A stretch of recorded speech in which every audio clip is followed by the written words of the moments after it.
ready for perfect storm, perfect storm. Oh, don't mind me. Big Katy Perry fan. I prefer the older hits like Teenage Dream personally, but this song Dark Horse is also pretty catchy. And for some conspiracy theorists, it's used as evidence that Katy Perry is part of the Illuminati. You know, the supposed secret organisation that pulls the puppet strings of world affairs. There are countless YouTube movies on the Grammy Awards. There are countless YouTube movies on, for instance, a performance of Katy Perry where all these conspiracy theorists develop different ideas of what is really going on in that performance, right? Her dress, for instance, there is this red cross on a white dress where they argue that this image basically refers to the Templars and to the original Illuminati. The black horse basically is referring to parts in the Bible where the apocalypse is predicted, etc., etc., etc. That's Stef Alpers, Professor of Media Culture at the University of Leuven in Belgium. The way that conspiracy theorists circulate Katy Perry videos on YouTube is one of his favourite examples of how conspiracy theories bloom on the internet. People use a lot of material, a lot of mass media material to construct and literally visualize a conspiracy theory to convince people that are basically watching these YouTube movies that these Illuminati are really a threat. This strikes at the heart of what the internet is all about. It gives everyone the power to create content and share their thoughts with the world. Stef says very few people watch things passively on the internet, whether you're a conspiracy theorist or not. People on the internet are what is called sometimes prosumers. And they are using material to basically tell their own story, to create their own narrative and basically construct their own conspiracy theory over time that will be picked up by another consumer that has the tools, has the techniques, and has the ideas to change it all over again. And basically, this is how a meme is created on the internet.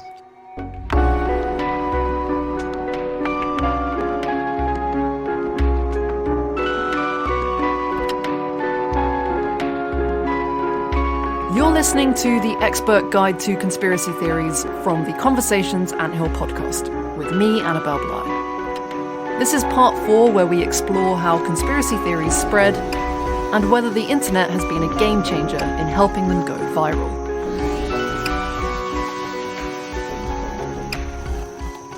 Before we get to the internet, we're going to find out how conspiracy theories spread before platforms like Facebook and YouTube came along and gave everyone the power to broadcast their thoughts to the world.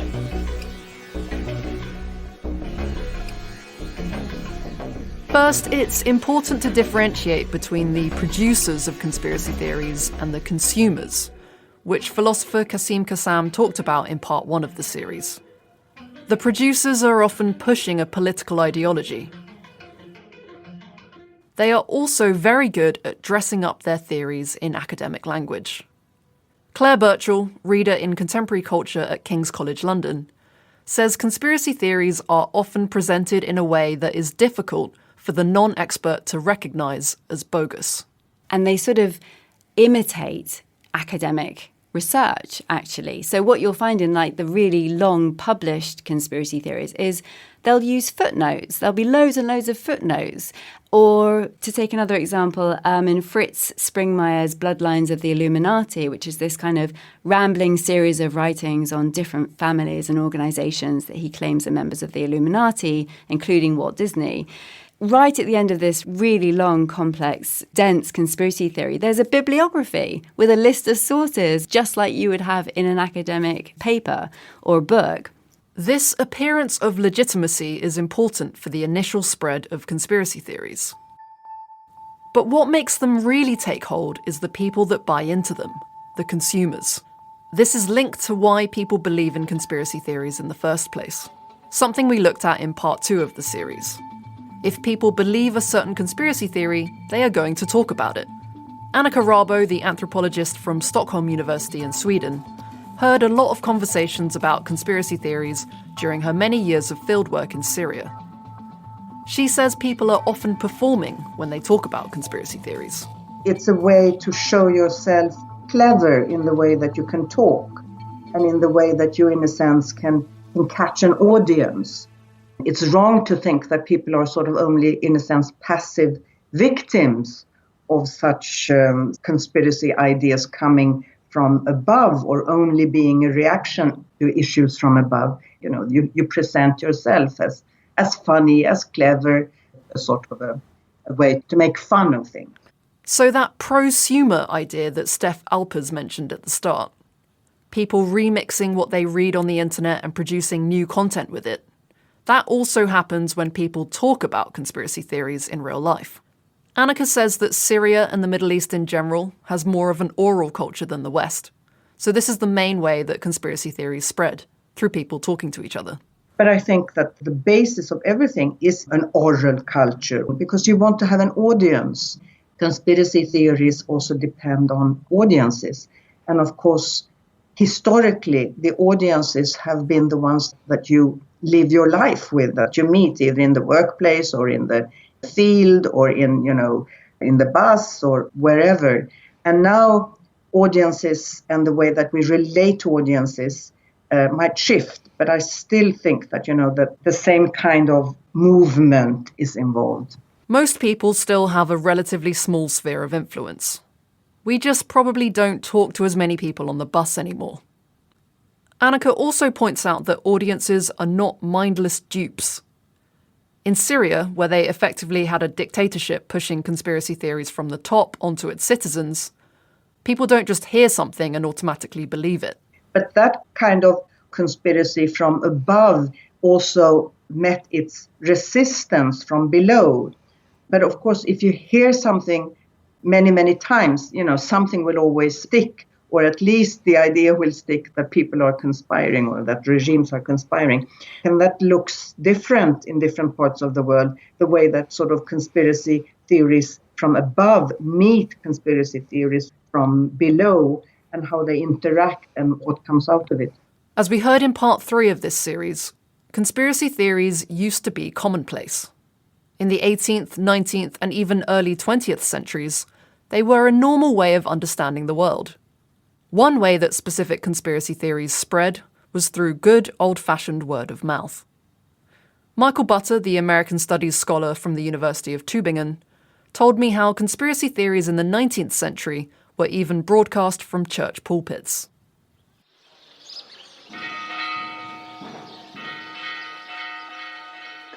Sometimes people preached to rather large groups, and this had immediate effects. So, for example, in 1834, Lyman Beecher delivers a series of sermons in Boston in which he accuses the European powers, especially the Pope and the monarchs of Europe, of trying to undermine and infiltrating the United States.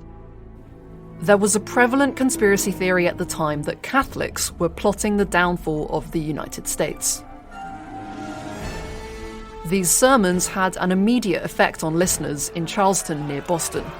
They sparked a riot, and a Protestant mob burnt down a Catholic convent. Sermons could be delivered to a lot of people, especially if you were a big name like Lyman Beecher. So when Beecher came to Boston to deliver a couple of sermons there over a couple of days, this was a big event. It's like a pop star coming to town these days. Not everybody goes there, but many people go there. People anticipate this event, a certain suspense builds up, and then he delivers something, and all this energy is then released in the rioting that followed.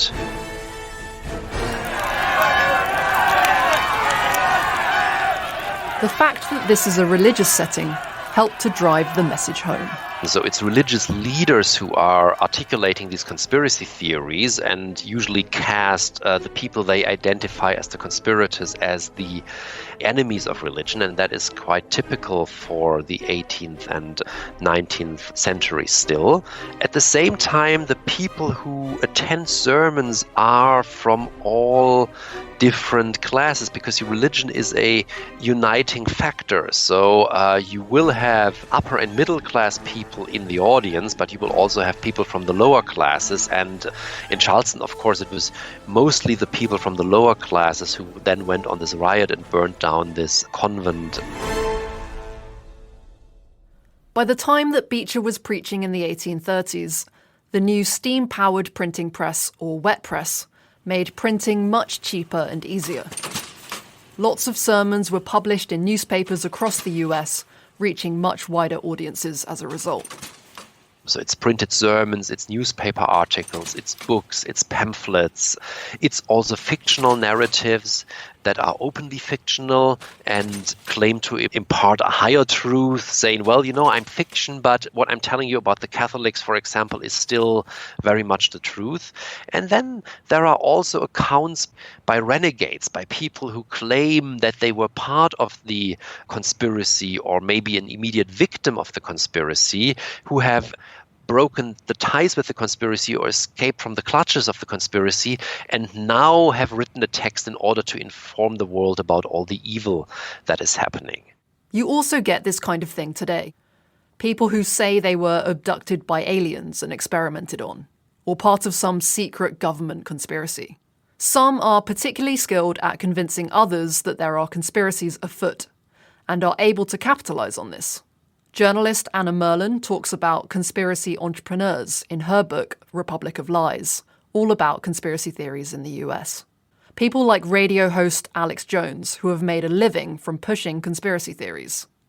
Michael told me about a story that basically went viral in the 1830s. I should give a trigger warning here, as this story involves allegations of sexual abuse.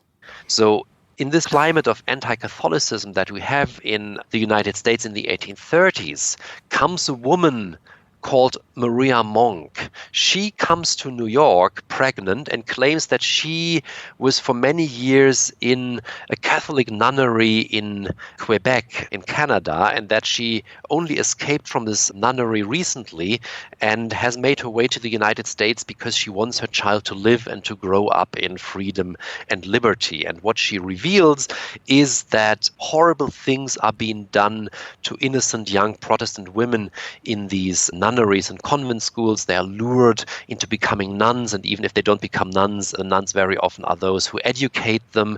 But all the time, these young Protestant girls, who are the foundation of the United States according to the Republican ideology of the time, are horribly abused psychologically, physically, and sexually.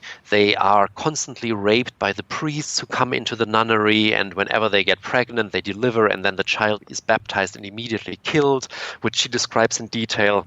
And many other horrible things are done to these young women. This story was published and it was a bestseller. It was only displaced from the top of the bestseller charts 20 years later when Uncle Tom's Cabin came out. So it sold something like 300,000 copies between 1834 and 1860. And it's completely made up.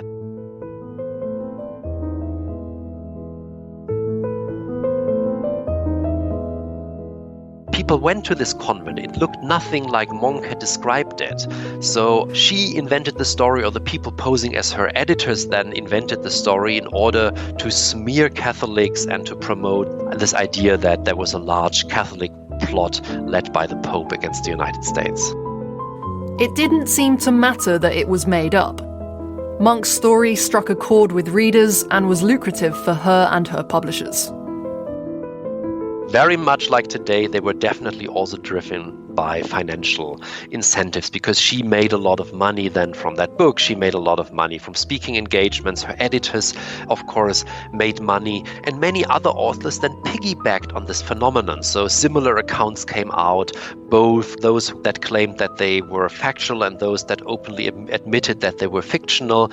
So there is a huge body of anti-Catholic writing covering the whole United States in the 1830s and 40s and 1850s. This is a chapter of US history that most people have forgotten about. But Michael says anti-Catholic feeling played a big role in US politics and society at the time. There was even a political party, the Know Nothing Party, which ran on an anti-Catholic conspiracy platform. It got more than 20% of the vote in the 1856 presidential election, and Michael says if it wasn't for internal rifts over the issue of slavery, the party was a strong contender to win. I asked him where this anti-Catholic sentiment came from. Well, scholars have argued that it is actually driven by internal divisions within Protestantism. So the Protestant denominations are multiplying at that time, and they're to a certain degree at odds with each other, and they increasingly also run along class lines. And this, of course, was causing tension, and this was also causing concerns for Protestant leaders. And fueling anti-Catholic feelings, of course, was one way of uniting the Protestants against, because now it was not one Protestant denomination against another anymore, but it was, of course, now the Protestants against the Catholics. The 1830s to 1850s also saw the first major wave of Irish Catholic immigrants coming into the US. People were concerned about these immigrants. They thought that they were poorly educated, that they were behaving very badly. And also because they were Catholics, it was claimed that they were completely under the control of their priests and that they were something like an army that was secretly entering the country. And once the command to strike was given, they would rise against all others and take over power. This is all incredibly similar to conspiracy theories today, like the Great Replacement theory, that's peddled by white nationalists. Instead of Catholics, the perceived threat is non-white people taking over. If you're in the US, that's Hispanics, and if you're in Europe, it's generally Muslims or any black or brown person. Technological change played a big role in the spread of conspiracy theories of the 19th century. Before the invention of the wet press, Michael says the amount that got printed was limited due to how expensive it was. This all changes then over the course of the 19th century, and especially in the 1830s, when the so-called wet press is invented, because this makes printing easier, and we do not only get pamphlets anymore, but we get larger newspapers that then contain sections that talk about conspiracy. We get a book market that is thriving, where texts like Monks can actually be published and can be acquired by a large number of people. He also told me a great story about how the new printing press itself helped spawn a new conspiracy theory when certain segments of the population were not yet aware of its invention. It involved abolitionists capitalizing on the new wet press printing technology in the 1830s. Abolitionists are these people who objected to slavery on moral grounds and wanted to abolish it immediately. Because of the new printing technology, the abolitionists, who never had much money, could, during the 1830s, basically flood the southern states with anti-slavery pamphlets that they sent to the South through the mail. Now, the people in the South thought that this was an indicator of a larger conspiracy, because they did not take into account this recent innovation in printing technology and asked themselves, how is it that this small group of people has so much money at their disposal? There must be powerful agents in the background that support them and that supply them with money. And they came to the conclusion that the British government was secretly supporting the abolitionists and providing them with the money to print these pamphlets in order to drive the United States into a war and thus to destroy an economic competitor. So a change in print technology, a change in media technology fuels a conspiracy because people don't see the change and explain things differently. Another reason that conspiracy theories spread is because they are entertaining. It doesn't seem to matter if a conspiracy is real or not. If it involves a secret plot, a cover-up, and secret forces working behind the scenes, it makes for a bestseller or a blockbuster hit. We've heard about the books in the 19th century that used the anti-Catholic conspiracy theory of the time as their material. There were plenty more in the 20th century, along with TV shows and films. Claire Birchall explains how they reflected the change in attitudes towards conspiracy and conspiracy theories that had taken place by the middle of the 20th century. JFK's assassination played a big role in this. So JFK is assassinated. Actually, that's not a conspiracy, according to the official record. So, it's a lone gunman. But it unleashes this plethora of doubt and interpretation about the event itself. So conspiracy theories very quickly become part of the JFK story. It's not that you have the assassination of JFK and then conspiracy theories over there. It's that actually, during that period, they become one and the same, right? You can't really talk about one without talking about the speculation on what happened. Then you've got the Watergate scandal. Another definitive moment where trust in government is exploded. But you've also got the revelation of a whole host of activities that the government, CIA, the FBI, have been invested in throughout the mid part of the 20th century, being revealed. And so people are becoming much more aware of the everyday conspiracies that have been performed in their name. A lot of literature and film engages with all this. The films tend to take a more serious approach. You've got films like All the President's Men, which is literally about Watergate, and The Parallax View, which is about a secretive organisation behind political assassinations. The literature takes a different approach. Claire points out how a lot of the literature of the 1960s, 70s and 80s engages with conspiracy theories in quite a playful way and starts using them as a device to tell stories. So the important thing about this literature is obviously it comes on the back of these great historical moments which undermine a sense of surety in the official story, in government trust and those sorts of things. But it's also a moment, an aesthetic moment of postmodernism, which is a questioning of certain kinds of official stories in itself. And it's also a way of presenting the fact that there can be different kinds of realities for different people. Thomas Pynchon, for example, writes novels like The Crying of Lot 49. It's about a housewife who becomes convinced that there is a conspiracy at play by the US Postal Service. You follow her down a rabbit hole trying to uncover this conspiracy. But spoiler alert, you never find out if it was all in her head or if it was actually going on.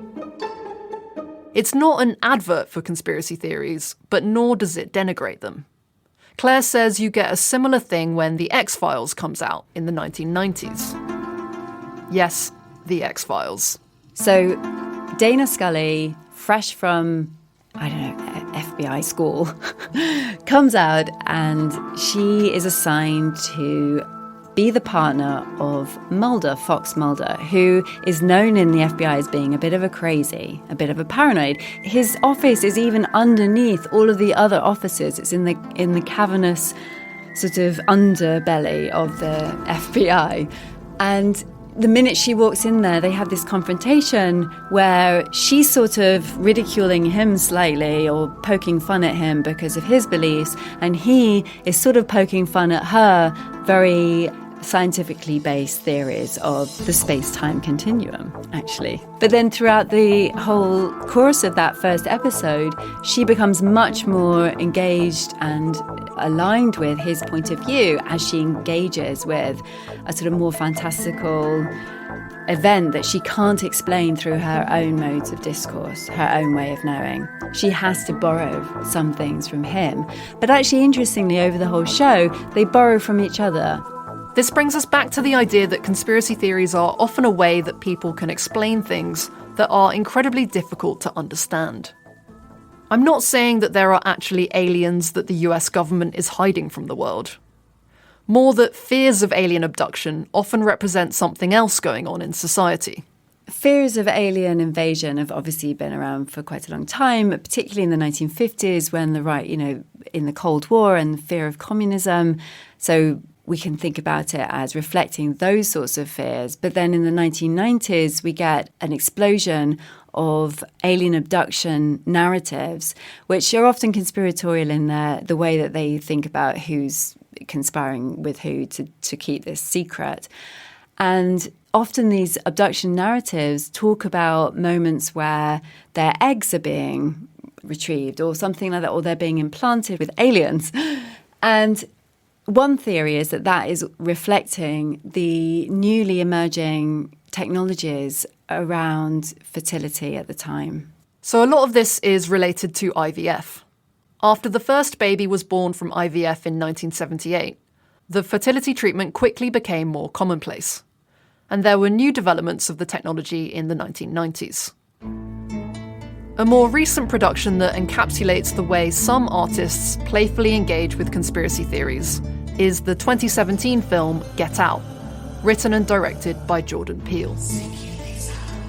And what he does in this film is that he takes the way in which conspiracy theories have been long circulated by African American communities about the condition of racism, so conspiracy theories that explain racism, that sort of give racism a face, because it's an institutionalized structural problem. It can be hard sometimes to identify ways that African Americans are targeted by actual people conspiring.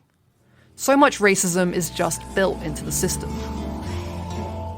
And so what this comedy horror, I suppose you would call it, does is it imagines an actual conspiracy of white people against black people in the States, where they take their bodies and inhabit them because they want to live forever. So it's a literal sort of embodiment of the black body. It's not just a fetishization of the black body, it's a kind of taking over of it and commanding it.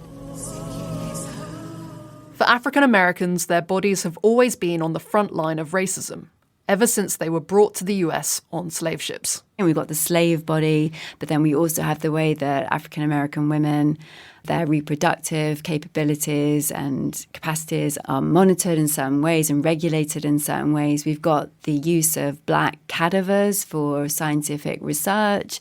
We've then got the Tuskegee incident, redlining in the way that black bodies have been displaced to make way for gentrification. The body is the thing, right? So it's not a surprise that Jordan Peele takes the body and really thinks, it's not just as if black bodies are being used in this way. If people have good cause to believe in a conspiracy theory, then it's going to spread. That could be because it's entertaining, or it could be because it resonates with their existing beliefs. The way that the internet has changed the game is that information spreads so much faster online, and everyone now has the ability to broadcast their ideas. Here's 𝚜𝚘𝚒𝚒𝚘𝚗 again. If you compare the internet with traditional mass media, say books, say think about a film or series, you could say that the internet is a medium that has the potential to democratize knowledge. Social media provides digital platforms where people can basically express their opinions, can say what they think, can say what they feel, also their political opinions. And conspiracy theories, you could say, is part and parcel of that. So on Facebook, through YouTube, on 4chan or 8chan or Reddit, people can express their opinions. The platforms that people use to discuss what's going on in the world and where conspiracy theories germinate and spread are important. 4chan is an online message board site, and so is 8chan, which was actually created after 4chan moderators started banning people that posted illegal or exceptionally disturbing content. 8chan bills itself as a utopia of free speech. Its homepage comes with the warning: some boards might have content of an adult, mature, or offensive nature. Please cease use of this website if you are under 18 years of age and or if it is illegal for you to view such content. The 8chan site was shut down following a mass shooting in El Paso, New Mexico last summer. The attack, which targeted Mexicans, was announced in advance on the 8chan website, accompanied by racist writings. It wasn't the first time this happened, and the site was known as a place for white nationalists to share violent ideas. After a few months, 8chan rebranded and has since re-emerged as 8kun. Little has changed. Steph says the community element is an important function of these online platforms. So just to give an example, if we think about ideas expressed by, for instance, the Flat Earth Society, which is, more or less a conspiracy theory that the Earth is not round, not a globe, but is flat, and it's basically the elite that is silent about these things and developing a conspiracy. This is not a group that is only there to express their opinions. It's also a group that are basically developing their identity around this particular idea. These spaces like 4chan and 8chan, where people develop alternative ideas in the fringes, are not so much only platforms, they are basically creating communities where people are just confirming to one another what they already believe. There's a certain dynamic at play between more marginal message boards on the internet and the more mainstream platforms like Facebook and YouTube. This influences how conspiracy theories spread and what type of audiences they reach. On the one hand, you see that these ideas that develop in the margins are basically flowing towards these more mainstream platforms. But on the other hand, there are also the actions of the tech companies in Silicon Valley, and whether you're talking about Facebook or YouTube, that are increasingly forced to clean things up and basically are deleting some of the stuff that is overly controversial or overly promoting hate and evil things, basically. So then it moves back to the corners of the internet, like, spaces like 4chan and 8chan, etc., etc. What's difficult to estimate is the extent that conspiracy theories reach wider audiences and how many people are converted to believe in them. A lot of the communities online are echo chambers. The internet obviously makes it possible to form a transnational community in that sense. Even if you're only with 3 people believing the most absurd conspiracy theory, you can find one another on the internet. So that is one element of the echo chamber. But the second element, obviously, is that particularly the big tech companies like Facebook and Google and YouTube work with these little algorithms. And the algorithms are obviously the little programs that record or track what we search as users, right? And basically feeds us back the recommendations that align with the things that we already looked for. So technically, this leads to a situation where we are entering up in what is called a filter bubble. Not only does the internet make it easier for conspiracy theorists to connect with each other, these filter bubbles help solidify their views. Michael Butters says this is really significant when you consider how conspiracy theories became stigmatized in the middle of the 20th century.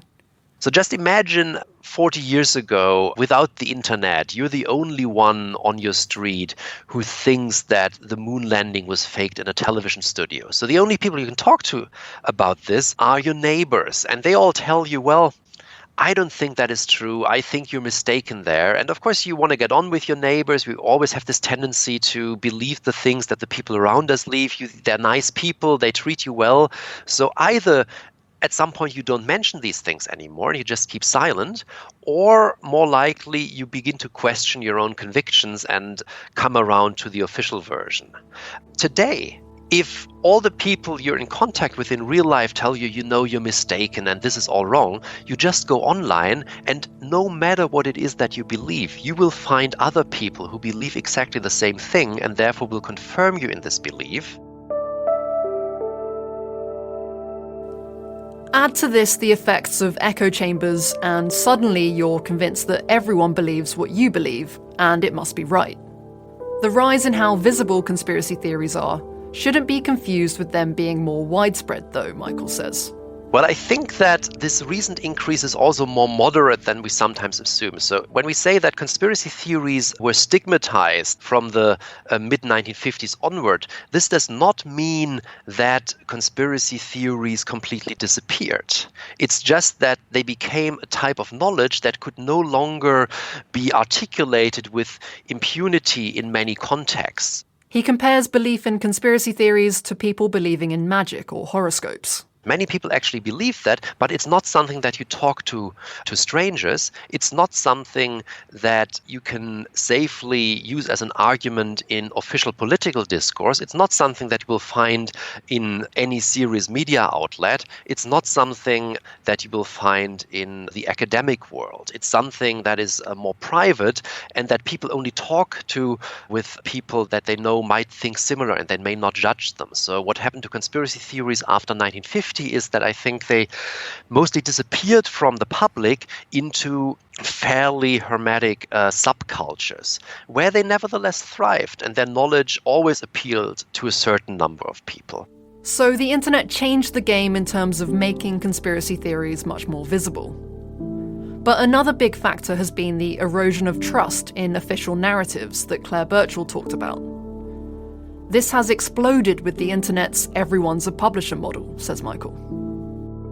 So we don't trust established authorities anymore who tell us that conspiracy theories are wrong and dangerous, but we trust the authorities, these alternative authorities that have emerged in the counter-publics of the internet, these alternative media outlets that have sprung up there with their own set of experts who will confirm you in their beliefs. I think this is mostly what has happened.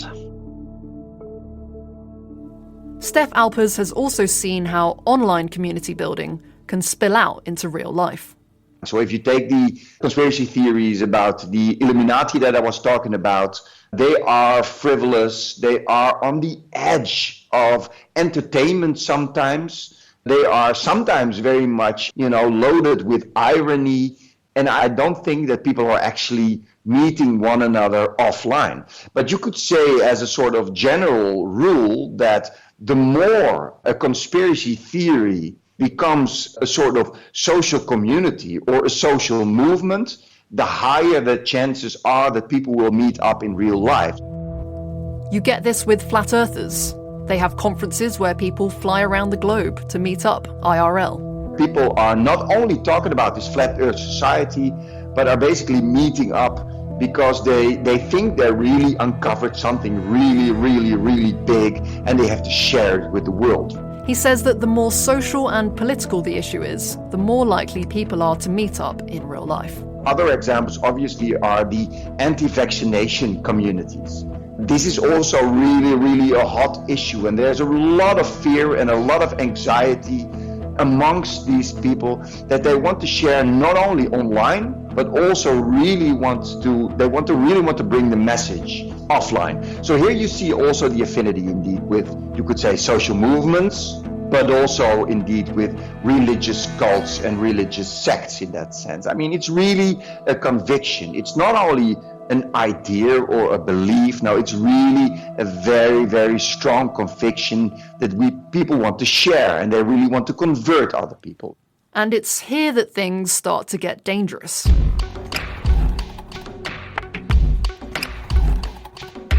But just how dangerous?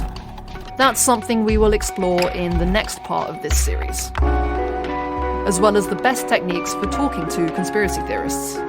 Psychologically, former terrorists and members of extremist organizations are not very different from conspiracy theorists. In fact, there is probably no radical extremist movement in the world that's not also involving a conspiracy.